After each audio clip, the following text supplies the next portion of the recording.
धर्मवीर हा मनमोहन देसाई यांचं दिग्दर्शन असलेला पौराणिक कथांवर आधारित असल्यासारखा चित्रपट 1977 साली 18 मार्च रोजी प्रदर्शित झाला होता. म्हणजे यंदा त्याला 47 वर्ष पूर्ण होत आहेत.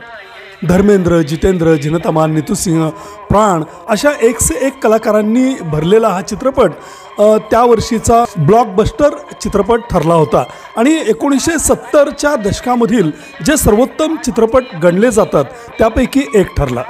अमिताभ बच्चन यांचे हाणामारीचे चित्रपट एका बाजूला चालत असताना धर्मवीरसारखा एका जुन्या पुराण्या राजेशाहीवर आधारित कथेवरील चित्रपटाला इतकं यश मिळेल हे मनमोहन देसाई यांनासुद्धा वाटलं नसेल. मात्र योगायोगानं 1977 साल हे मनमोहन देसाई यांना अतिशय चांगलं गेलं.